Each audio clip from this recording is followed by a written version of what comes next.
제 경험상 피부과에서 하는 시술보다 훨씬 효과가 좋았던 것 같아요. 저는 이거 사용해주는데요. 또 나왔네요? 이거 광고 아니고요.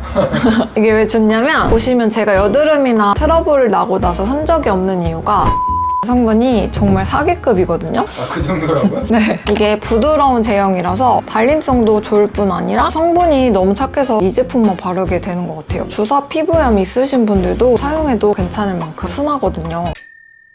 안녕하세요. 여러분들의 피부 짝꿍 주어로입니다.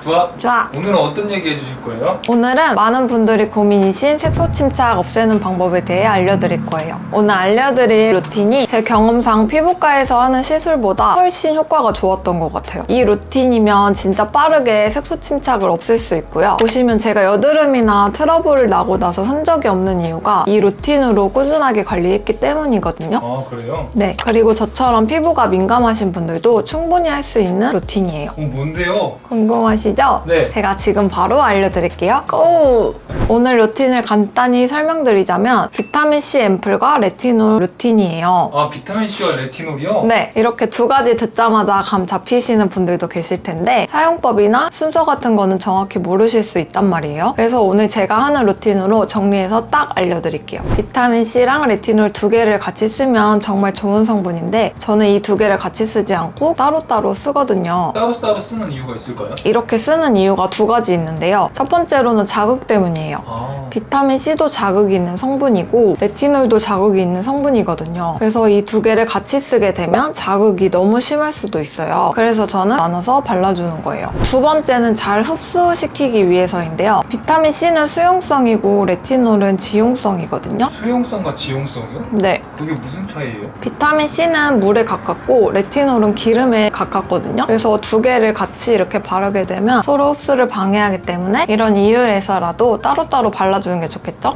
그럼 이제 비타민C부터 설명드릴게요. 먼저 비타민C를 왜 발라야 하는지 알아야 되겠죠? 비타민C를 얼굴에 바르면 좋다는 말은 많이 들었는데 그쵸? 왜 좋은 건지는 정확히 모르거든요. 맞아요. 다 그러실 건데 비타민C가 정말 강력한 항산화제거든요. 아, 그래요? 네, 그래서 우리 피부에 정말 중요해요. 근데 그 항산화라는 게 도대체 뭐예요? 산화의 반대말이 항산화인데 우리 피부를 산화시키는 게 크게 두 가지가 있어요. 하나는 우리 피부에서 피지 분비가 되고 그 피지가 노폐물과 섞여서 산화가 되는 게 있고요. 다음은 자외선으로 인해서 산화되는 게 있습니다. 산화가 된다는 것은 곧 노화가 된다는 것이기 때문에 산화를 방지하면 곧 노화를 예방해 줄 수 있는 겁니다. 비타민C와 자외선을 바르면은 진짜 산화를 튼튼하게 막을 수 있는 거네요? 그쵸. 쉽게 설명해서 피부에 방어막이 두 개 생기는 거라고 생각하시면 돼요. 그리고 우리 피부에 있는 비타민C는 나이가 들수록 또는 햇빛을 받는 시간이 늘어날수록 점점 줄어들거든요. 아, 나이가 들어도 줄어드는 거. 그쵸. 그럼 저희는 점점 줄어들고 있겠네요. 저는 괜찮은데 네. 안 바르잖아요. 아, 그래서 비타민C를 꾸준히 발라서 보충을 해줘야 되는 거예요. 그럼 비타민C는 어떻게 바르면 될까요? 토너를 바른 후에 비타민C 앰플을 바르고 그 다음에 크림 바르신 다음에 꼭 선크림으로 마무리를 해주셔야 돼요. 왜 그렇게 발라야 돼요? 비타민C는 피부가 약산성일 때 피부에 흡수가 잘 되거든요. 그래서 약산성 성분인 토너를 피부에 발라주고 그 다음에 비타민C를 발라주시면 흡수가 더 잘 됩니다. 근데 약산성 클렌저로 세안하셨을 경우에는 이미 피부가 약산성 상태이기 때문에 토너를 스킵하시고 바로 비타민C를 발라주셔도 돼요. 그냥 약산성 클렌징하고 토너까지 다 바르면 안 돼요? 제가 항상 말씀드리지만 내 지금 피부 상태에 꼭 필요한 것들만 바르는 게 피부 건강에 좋다고 말씀드렸잖아요. 그렇죠. 그래서 스킨케어 과정에서 불필요한 것들은 최소화하기 위해서 제가 말씀드린 대로 발라주시는 게 좋습니다. 약산성 클렌저로 씻고 약산성 토너로 바르는 게 중복이 되니까 하나는 스킵해도 된다 이 말씀이에요. 주호르님은 어떤 거 쓰세요? 저는 혁신 개념의 비타민 앰플 15%를 사용하고 있어요. 그 제품을 쓰는 이유는 뭘까요? 이 앰플이 흡수가 빠르진 않지만 바르고 난 뒤에 건조하지 않은 게 정말 좋은 것 같고 그리고 건성이신 분들이 사용해도 괜찮은 제품인 것 같아요. 그럼 지성 피부는요? 지성 피부이신 분들이 바르면 좀 번들거림이 있을 수 있을 것 같아요. 그리고 제 피부가 민감한 편인데 트러블도 나지 않아서 꾸준히 사용하고 있거든요. 있거든요. 그래서 비타민 앰플을 사용하고 난 뒤로는 피부가 뭔가 쫀쫀해지면서 피부톤이 밝아지더라고요. 그래서 비타민 C는 먹는 것도 중요하지만 피부에 흡수시키는 것도 매우 도움이 된다는 걸 직접 사용해보면서 느꼈어요. 그래서 처음 써보시는 분들은 다른 좋은 기능성 제품이 많은데 뭐하러 막 비타민 C를 얼굴에 바르나? 막 이렇게 생각하시겠지만 꾸준히 한 달 이상 써보시면 좋은 피부로 만들어주는 1등 공신이라는 걸 눈으로 확인하실 수 있을 거예요. 그 정도로 좋아요? 네, 비타민 C를 빨리 사용할수록 효과가 좋으니까 이 영상을 보시는 20, 30대 여러분들은 빨리 시작하세요. 빨리 시작할수록 꾸준하게 쓸수록 더 효과가 배가 될 거라고 생각해요. 그러면 비타민 C는 바르는 방법이 있을까요? 네, 저 같은 경우에는 피부가 워낙 예민한 편이라서 비타민 C 앰플과 수분크림을 섞어서 발라주거든요. 근데 이러면 아무래도 비타민 C 흡수력이 좀 떨어져서 효율이 떨어지긴 하는데 저는 피부에 자극받는 게 더 싫어서 이렇게 사용하고 있습니다. 그럼 궁금한 게 있어요. 네. 화장품을 보면 순수 비타민 C가 있고 비타민 C 유도체가 있는데 네. 비타민 C 유도체를 사용해도 되나요? 아무래도 순수 비타민 C보다는 비타민 C 유도체가 효능이 좀 떨어지긴 해요. 하지만 순수 비타민 C가 자극되는 성분이 있는 것도 사실이거든요. 그래서 이런 자극이 무서우신 분들은 비타민 C 유도체를 사용하셔서 피부 자극도 피하고 비타민 C 효과를 보는 것도 좋은 선택이에요. 만약에 내 현재 피부 상태가 너무 예민하다면 순수 비타민 C보다는 비타민 C 유도체를 쓰셔서 피부 자극 최소화시키는 것도 좋은 선택인 것 같습니다. 주호루님은 어떤 수분크림을 사용하세요? 사실 수분크림 같이 기초 제품은 누구 거를 따라서 사용하는 것보다도 자신에게 맞는 제품을 사용하시면 좋은데요. 궁금해 하시니까 저는 라띠어리의 수분크림을 사용해주고 있어요. 이거 너무 많이 나와서 그렇지. 라띠어리 수분크림이 기름지지도 않고 촉촉하게 마무리되는 제형이라서 이 수분크림을 사용하면 피부가 진짜 편안한 느낌이 들어서 비타민C나 레티놀 이런 자극 성분들과 같이 사용하기 너무 좋은 것 같아요. 그래서 저는 이것만 쓰고 있어요. 그럼 이제 아침 루틴은 끝난 건가요? 아니죠. 정말 중요한 게 빠졌잖아요. 뭐요? 바로 자외선 차단제인데요. 우리가 이렇게 열심히 피부를 챙겨서 스킨케어 해준 만큼 자외선을 차단해주는 것도 정말 중요해요. 간단하게 설명드리면 자외선 차단제에는 총 3가지 종류가 있는데 무기자차는 이제 물리적으로 반사판을 만들어서 자외선을 이렇게 튕겨내는 성분이고 유기자차는 자외선을 만나면 합성이 일어나서 피부 바깥으로 열을 방출하는 성분이에요. 그리고 혼합자차는 무기자차와 유기자차의 장점을 섞은 형태입니다. 여기서 꼭 뭘 써야 돼 이런 건 없고 자신에게 맞는 성분을 찾아서 사용해 주시면 되는데요. 저 같은 경우에는 혼합자차인 바이오믹 선크림을 사용해주고 있어요. 이게 부드러운 제형이라서 발림성도 좋을 뿐 아니라 촉촉해서 화장 전에도 좋을 것 같고 일단 성분이 너무 착해서 계속 이 제품만 바르게 되는 것 같아요. 그래서 주사 피부염 있으신 분들도 이 제품 사용해도 괜찮을 만큼 순하거든요. 그럼 진짜 네. 순한가 보네. 진짜 순해요. 그래서 뭘 써도 막 트러블이 난다 하시는 분들은 이거 바이오믹 선크림 한번 써보세요. 그러면 이제 저녁 루틴 알려주실 수 있나요? 네. 먼저 레티놀 앰플에 대해 알려드릴 건데요. 이 레티놀이라는 성분이 정말 사기급이거든요. 그 정도라고요? 네.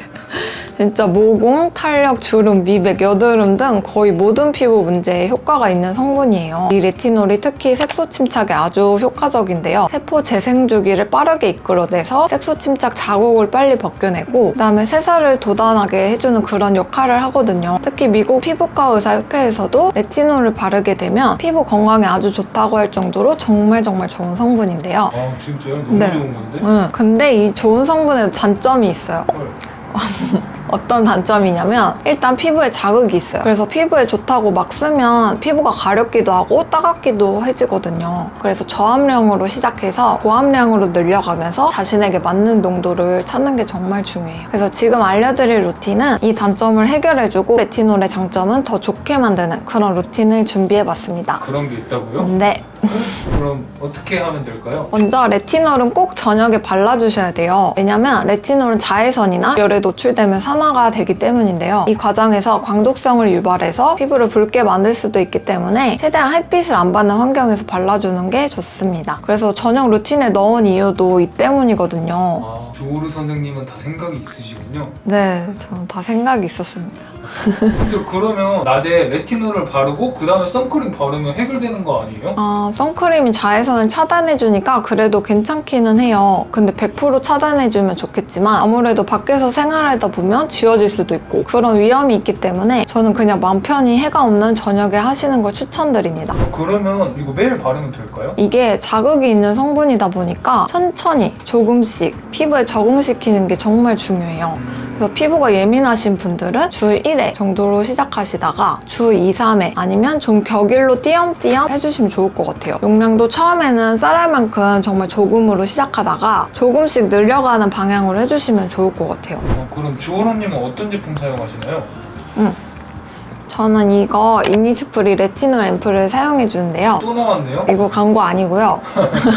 이게 왜 좋냐면 이게 제형이 묽은 편인데다가 레티놀이 0.015% 들어간 순한 레티놀이어서 레티놀 입문용으로도 좋은 것 같고 그리고 매끄럽게 펴발리면서 피부에 빨리 흡수도 되고 끈적임이나 번들거림이 없어서 좋더라고요. 제가 이 제품을 왜 쓰냐면 사실 저는 피부가 민감해서 자극되는 거 웬만해서는 사용을 안 하려고 하거든요. 초민감 피부시잖아요. 맞아요. 초초초민감. 그래서 근데 30대 중반이 되면서 막 모공, 탄력, 주름, 미백, 여드름 이런 점들이 고민이 생기더라고요. 근데 이 고민들을 한 방에 해결해주는 게 있네? 밑조에 본전이니까 그냥 한번 써보자 해서 사용하게 됐어요. 근데 사용을 해보니까 여드름 자국, 색소 침착, 미백 이런 거에는 효과를 봐서 계속 사용을 하고 있어요. 민감한 피부이신 분들이 사용하려면 어떤 방법으로 쓰면 될까요? 그래서 저처럼 민감하신 피부이신 분들은 앞에서 말했듯이 격일로 사용하거나 아니면 2, 3일 간격으로 발라주시는 걸 추천드려요. 순한 레티놀이라고 해도 자극이 갈 수 있거든요. 그래서 내가 민감 피부다 하신 분들은 토너를 바르고 수분크림에 레티놀 앰플을 섞어서 피부에 적응을 시켜주시고 괜찮은 것 같다 싶으면 그때 단독으로 사용하셔도 좋을 것 같아요. 그러면 토너 바르고 레티놀 바르고 수분크림 이렇게 바르는 거예요? 네네. 그리고 마른 얼굴에 사용하셔야 자극이 덜 가거든요. 마른 얼굴이요? 네네. 세안하시고 얼굴을 잘 말려주신 다음에 레티놀을 발라주세요. 근데 레티놀 양이 0.015%라고 하셨는데 그러면 좀 적은 양 아닌가요? 적은 양이긴 한데요. 그래서 농도가 진한 레티놀 제품에 비해서는 확실히 효과가 덜하긴 해요. 하지만 레티놀은 농도가 진해질수록 피부 자극은 무조건 따라오거든요. 그래서 저처럼 피부가 민감하거나 예민한 피부 그리고 피부가 얇고 홍조가 있으신 분들은 이런 저농도인 제품을 사용하시는 게 좋습니다. 그리고 이 제품에는 히알루론산이 들어있어서 그게 정말 좋더라고요. 히알루론산이 있으면 왜 좋나요? 히알루론산 같은 경우에는 우리 피부에서 수분을 꽉 붙잡고 있는 역할을 해주기 때문에 레티놀로 자극받고 힘들어하는 피부에 수분을 공급해주는 역할을 합니다. 쉽게 말하면 레티놀을 쓰면 자극 때문에 피부가 건조함 같은 느낌이 느껴지거든요. 근데 이 히알루론산이 수분을 공급해줌으로써 피부가 진정되는 거죠. 그 다음에 이 레티놀을 나이아신 아마이드랑 같이 발라주시면 더 좋은데요. 나이아신 아마이드가 장벽 개선에 큰 효과가 있는 성분이에요. 그래서 레티놀이 피부를 빠르게 재생시키면서 피부를 자극하게 되는데 그때 나이아신 아마이드가 장벽 개선에 도움을 주면서 자극을 줄여주는 그런 역할을 하기 때문이에요. 지금 보셨다시피 저 같은 경우에는 스킨케어를 3번 이상 안 가져가거든요. 아 그러네요. 그래서 이렇게 비타민C나 레티놀 같이 기능성 성분을 사용하실 때는 화장품 다이어트 아 화장품 다이어트? 네, 그래서 제품의 개수를 최소화시켜주시는 게 좋아요. 이것저것 막 많이 발라봤자 흡수도 다 안 되고 피부에 자극만 가니까요. 현재 내 피부 상태에 꼭 필요한 성분들만 발라주시는 걸 추천드려요. 근데 이렇게 사용했는데 네. 피부 자극은 어떻게 해야 되나요? 계속 해야 될까요? 멈춰야 될까요?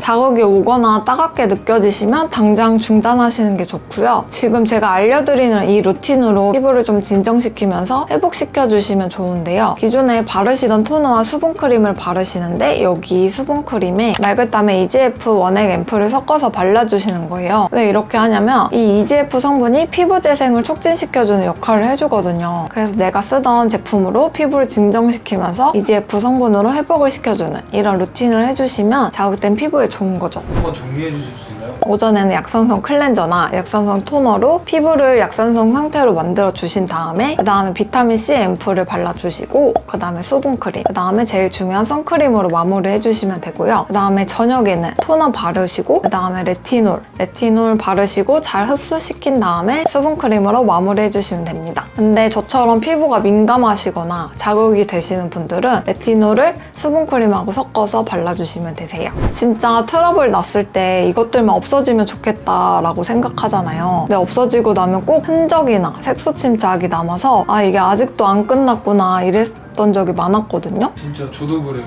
이게 그쵸. 끝나질 않아. 제가 그 마음을 진짜 잘 알고 색소 침착 때문에 고민으로 오시는 고객분도 진짜 많거든요. 그래서 오늘 제가 색소 침착에 효과 봤던 루틴을 이렇게 영상으로 만들어서 여러분들께 공유해 봤는데요. 도움이 되셨나요? 네. 요즘 피부 문제로 많은 분들이 샵에 찾아오시는데 제가 바빠지는 것만큼 책임감도 느끼게 되고 여러분들께 진짜 피부 꿀팁을 많이 알려드려야겠다 생각을 하는데 구독 누르시면 앞으로도 여러분이 예뻐질 수 있는 피부 정보들을 가득 가져올 테니까요. 구독과 좋아요 눌러주세요. 감사합니다. 안녕.